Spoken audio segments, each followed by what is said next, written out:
কচোন হেৰ এনেহেন ডেকা ল'ৰাটো থাকোঁতে আৰু মই কণ্ট্ৰলৰ পৰা চাউল আনিব লগা হৈছে কিয় কি হ'ল আৰু এই বগা পাঞ্জাবীটো লৈ আহেচোন বুজিছ আৰু টাউনৰ নিমন্ত্ৰণ আৰু পিন্ধি গ'লে ভাল লাগিব লৈ আহে যা আনিছো মই এইটো ল দে গোন্ধা আছেগে ধুনীয়াকে বুজিছ চোলাটো বুটামকেইটা নাই যে আৰু তই মানে পিন্ধিছিলি হ'বলা মানে পিন্ধিছিলো পিন্ধিছিলি ভাল কৰিলি ক'ত ভাল কথা আৰু বুটামকেইটা ক'ত চিঙিলি তই মানে আৰু মানে তই ক'ৰবাত 19-20 ঘটালিগে চাগে নহ'লে সেই ৰাতিপুৱা এদম মাৰি তই ওলাই যাওঁ নে নহয় মানে অসম বন্ধ দিনাখন পিন্ধি গৈছিলো তাতে ধৰ্ণা কাৰ্যসূচীও আছিলে তাতে অলপ হতাহতি হৈছিল হতাহতি মানে গাড়ী জ্বলোৱা টায়াৰ জ্বলোৱা পথ বন্ধ এইবিলাকে আৰু বুজি পালো শেষত গৈ তই আন্দোলনৰ চাকৰিটোত জইন কৰিলি হে প্ৰভু ই প্ৰথমতে অন্নত হাত দিলে এতিয়া গৈ বস্ত্ৰটো হাত দিলে আৰু শেষত গৈ মোৰ সেই পজাটোতো হাত দিবিগে গম পাইছো বুজিছ কুলংগাৰ হেৰ দে বুকুখন মই চিলাই দিওঁ কা সেই পাঞ্জাবীটোৰ দে মাৰে পিতে তোৰ খোচা পিঠা গৈয়ে থাক আৰু তহঁতৰ সন্থা ধান্দাত হে প্ৰভু মই কেতিয়াবা পন্থাই বদলাবগে লাগিব যেন পাইছো আৰু হেই নোৱাৰিছো আৰু দেউতা বজাৰ হৈ আহিলে ব্লাউজৰ কাপোৰ 1 মিটাৰ লৈ আহিবচোন মই যোৱা সপ্তাহ 1 মিটাৰ অনা নাছিলো জানো আনিছিলে কিন্তু সেইখিনি দাদাই নিলে ক'লে বোলে সেইটো ৰঙৰ শক্তিয়ে বেলেগ এইবাৰ আনিলে কলাৰ ঠাইত বেলেগ ৰং আনিব গম পাইছো ই আন্দোলনে নহয় কলাভূত কবলতো পৰিল আৰু মানিক বেজৰ ওচৰলৈ যাব লাগিব বুজিছ মানিক বেজ মাদলি এটা পিন্ধিব হ'ল মাদলি কি কৰিবলৈ আৰু তোৰ কলা কাপোৰ বচাবলৈ কি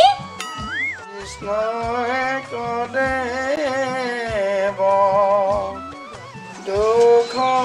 হৰি বহিছে কোননো মই কেকুৰা ভাই গনাই বহিছো কি হাঁহিছো মোক আহিব নালাগে অসম বন্ধত গাড়ী চলাই যে চকুকেইটা ফুটাই আনিছে কওঁ এটা শুনো এটা ময়ো যাওঁ ভিতৰলৈ চহৰলৈ যাম যেতিয়া ফিটফাট হৈ আহিছো তাতে আকৌ সভাপতি ঘৰ সকাম নহয় জানো গাড়ী চিচা যে খুবটো গভীৰ আন্ধাৰ ঠিক মাৰি আছ তই আঁচনি ঘৰ পালিনে চালিনে কিয় নাচাম চবতকৈ এটা গোপচ বস্তুৱে চকুত পৰে কি ফলকখন এইবাৰ হ'লেও বিপদ নহ'লেও বিপদ বোলে লিষ্টত নামটো উঠিল নে ফটো মাৰি নিছে সোনকালে দিবলৈ দিছো এৰা দে বস্তু দিয়ক নিদিয়ক এই ভোটটো দিয়াৰ সময়ত কিন্তু সকলোৱে মাতিব ফাটিব ক'ত নেফাটিব যিহে শুকান বতৰ ইটাত পানী নিদিলে ক'ত টিকিব খহি পৰিব মাৰ পোহা ঘৰ পোৱাই নাই এইপিনে চলৰ আঁচনি তৈয়াৰ কৰিলি জনে মোক প্ৰশ্ন কৰে মোৰ প্ৰেমিকাৰ নাম কি নমস্কাৰ বহিছে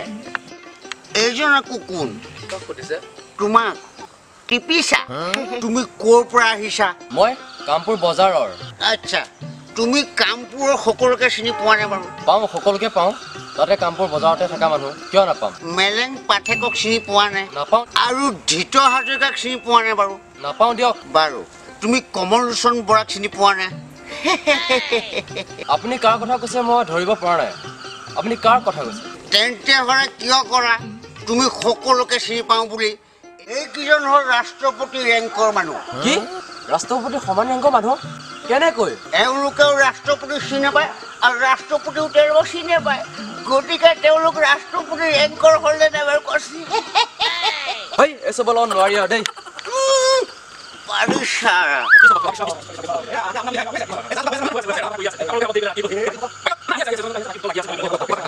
শ্ৰীৰাম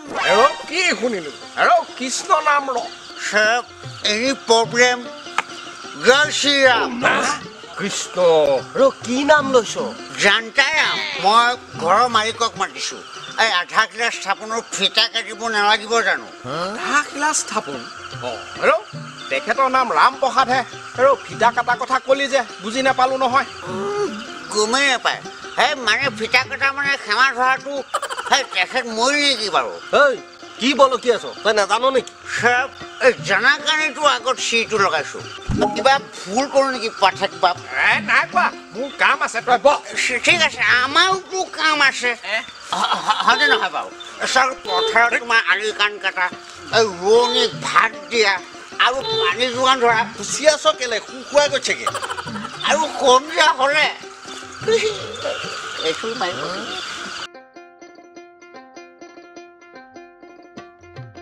আপোনালোক তৈয়াৰ হৈছে নে বাপ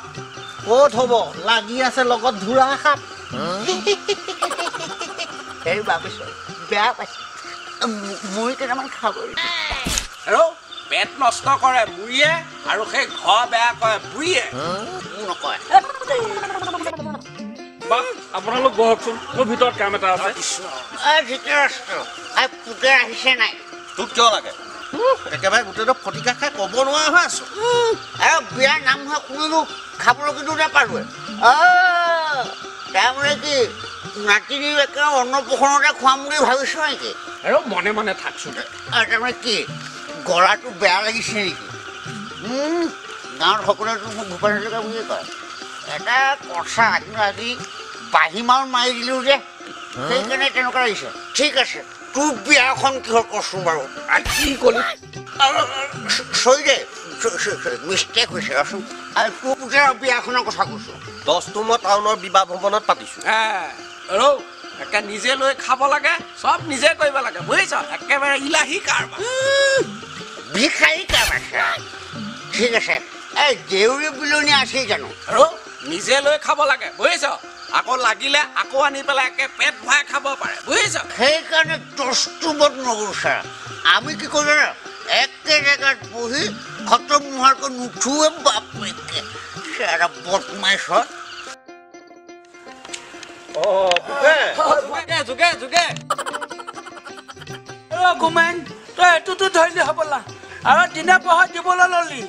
মই নহয় এখেতটো কমন লোচন কমল লোচন চকুকেইটা তই সঠিক জেগাত নাই তাৰ আকৌ নাম আকৌ কমল লোচন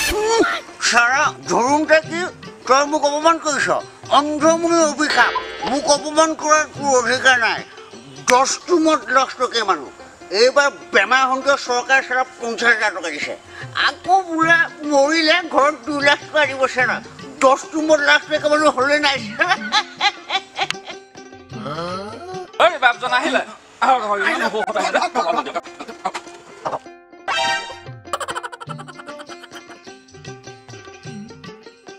কমল তই এতিয়া আহিলি যে অলপ দেৰি দোৱাকৈ আহিব নোৱাৰিলি নাই কিয় এনি প্ৰব্লেম আৰু অহাৰ কাৰণে বেয়া পাইছোঁ নেকি কিনো একেডাল কথাকে বেলবেলাই আছো সুস্থ থাকিলেহে গম পাব আচ্ছা বাৰু ৰ'বচোন বাপসকল এই কৃষ্ণ মানে কোন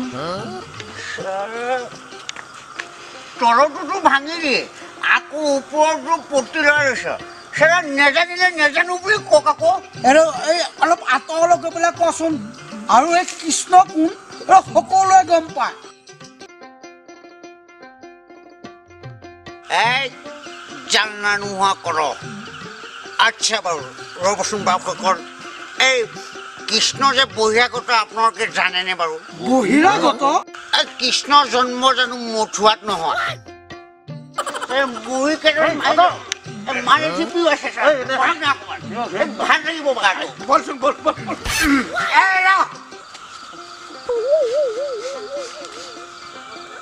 গমেন কোন পাথৰ বাঘ পাই দিছো একদম জামেন মৰিয়াল এই কলা মানুহ ক'ত বগাব আহিছে কি পালে এই গাড়ীত শিলগুটি মাৰি চকু ফুটোৱা এই পাঠাত পাম প্ৰমাণটো ক'ত ভূটান এই দিয়ক হে এই দিলো মই আজি পৰা লগ খং মই একো নালাগে আজি মই অকলশৰীয়া মই আকৌ নেতৃত্ব ল'ম কিহৰ বাপ খেলৰ আচলতে কেছটোনো কি একেচৰে কাণৰ পোচ বাঢ়ি কৈ দিম মনে মনে থাক আমি উপাঙত উঠি ফল জীৱ বুলি ভাবিছো চিনি পোৱা নাই এই বাপু কি হৈছে অলপ বহকচোন বহক এই কমল বহচোন বহচোন আমি খুন খাই পেট নষ্ট কৰা মানুহ নহয় বুজিছে মই যদি মেলেক পাঠি হওঁ খেল দুফালকৈ সেই বলক কেছটোনো কি তই গৈ থাক যা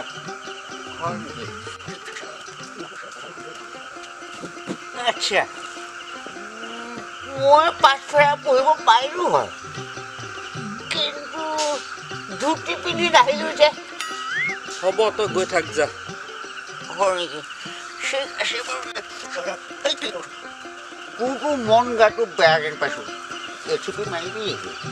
নালাগে অ' তই যা এটা কাম কৰিবি নেকি ৰাতি নাস্তাটোৰ কাৰণে ডিছপাততে অকণমান বান্ধি দিবি নেকি বাৰু হ'ব যা কি পাওঁ লৈ যা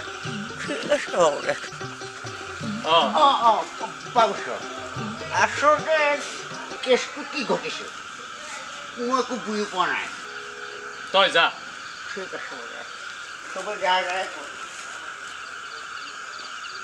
বাপ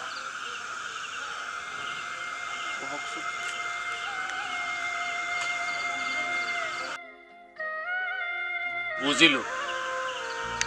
তাৰমানে মানুহৰ সহ্য ধৈৰ্য গুণ কমিছে বেয়া অতি বেয়া বুজিছে বাপ সচেতন হোৱা ভাল কিন্তু অতি সচেতন হ'লে মানুহৰ মনত আৱেগৰ সৃষ্টি হয় আৰু মানুহ আৱেগিক হ'লে সমাজত প্ৰভেদৰ সৃষ্টি হয় আৰু এই প্ৰভেদে সমাজত ধ্বংসৰ সৃষ্টি কৰে এটা জাতি ধ্বংসৰ সৃষ্টি কৰে গতিকে আপোনালোকে এইবোৰ চকু দিব বেয়া নাপাব কোৱাৰ বাবে আহিছোঁ দিয়ক